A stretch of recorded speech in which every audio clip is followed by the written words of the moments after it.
I'm Xavier Ruiz, and I am about to present my speech. I have my audience members, one, and then a total of 6 people on the Zoom call. Hopefully you can see that. Okay. Hold on. I have to set my phone up. And then I can begin. Okay. My name is Xavier Ruiz, and today I'm presenting the meaninglessness of life, or meaning of life, depending on how you want to look at it. Alright, so the meaning of life has long been a question posited by philosophers across time and space, really. From the ancient Greeks to the ancient Chinese, all have really taken a jab at this ethical conundrum. Now, today we'll be focusing on 3 specific answers. We'll find nihilism, existentialism, and absurdism. Though each posit their own definitive meanings, they all share common ideologies and assumptions that really are the foundations of their answers. Let's begin with one of the quotes from our great philosophers: "Which does not kill you makes you stronger." This was said by Friedrich Nietzsche. I mean Friedrich Nietzsche, not Kelly Clarkson. Friedrich Nietzsche was born in 1844. He's sometimes dubbed the father of nihilism, though he did not coin the term himself. He was born in the 19th century, which saw the Enlightenment period. Now, really, this was a time of philosophical struggle because science was really taking a hold of the public at this time, specifically Charles Darwin's theory of evolution. Now, this really changed the way society thought about Earth and everything we knew, because where once we had this idea that God had created everything and nothing about his creations had changed, now we were seeing evidence that that might not be the case. And so Friedrich Nietzsche in turn argued that God was dead and that society had killed him. The term nihilism comes from the Latin nihil, meaning nothing, and is used to refer to a mode of thought that advocates non-existence or nothingness, rather than the idea of a foundational origin. The term was popularized by the Russian writer Ivan Turgenev in 1862 with his novel Fathers and Sons. That's a quote from the article by Segundo on nihilism. Alright, so what?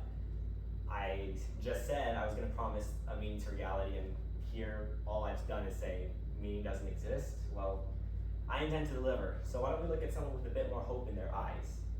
Here I have 3 philosophers. First, Soren Kierkegaard, born in 1813. Second, Jean-Paul Sartre, born in 1905. And finally, Miss Simone de Beauvoir, born in 1908. Now, all 3 posit their own ideas, and though they are all termed existentialists, existentialism, at least at the start, was really a muddled sort of collection of ideas. Because of how far apart they were, because of their time differences, no one really knew what that word meant. And so here we have Soren Kierkegaard, the supposed father of existentialism. His argument was that meaning was found through the self. So if you could discover who you are, you could discover meaning in your life. Authenticity, he said, was the most important factor in all of this. If you were living for someone else, then were you really living at all?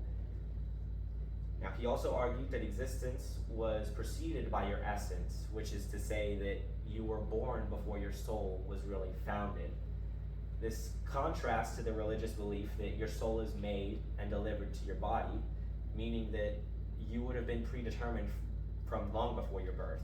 Existentialists argue the opposite. Jean-Paul Sartre said, "I exist, and that is all," and I find it nauseating. Now, you could say that that's a pretty nihilistic approach to one's own existence, but really, he's looking at it from the perspective of all of that he can be and all that he can accomplish. There's so much out there and so much to discover and so much to do that he finds it nauseating, and he can't really understand the sheer grasp of it all. According to existentialists, morality is defined by our freedoms and our ability to express them without infringing on the freedom of others. You are who you are, so why not let someone else be whoever they want to be? The thing is to find a truth which is true for me, to find the idea for which I can live and die. This quote is attributed to Soren Kierkegaard himself, and really this is the thesis of all of existentialism. If you can't find out who you are, So let's get this straight. Meaning exists in the universe, and it's our responsibility to find it, but also meaning does not exist? The argument really goes either way, and some people found that pretty absurd. Enter Albert Camus, the father of absurdism. Now, he really argued that if I exist, isn't that enough in itself? Why should I bother with this meaningless world, but why should I have to assign meaning to it? I was born, here I am, so let me live my life. Now, because of this, absurdism is often conflated with both nihilism and existentialism, sort of this problem with their overlapping ideology. Even Friedrich Nietzsche, towards the end of his life, became an existentialist. So, despite all of their differences, they all share some pretty fundamental similarities in what they posit. For example, each one determines that meaning doesn't really exist, and it's your responsibility to decide whether or not that's true. So nihilism is, of course, the death of all meaning, whereas existentialism is our leap of faith. We must find it ourselves. And finally, absurdism, which is the rebellion against everything. In conclusion, the only way to deal with an unfree world is to become so absolutely free that your mere existence is rebellion. A quote attributed to Albert Camus.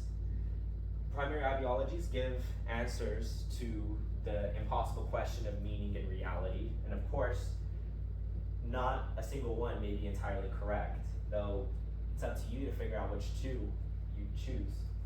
Personally, I'd like to pursue meaning through my own identity as well as rebel against that very notion, because I'm here. Isn't that enough?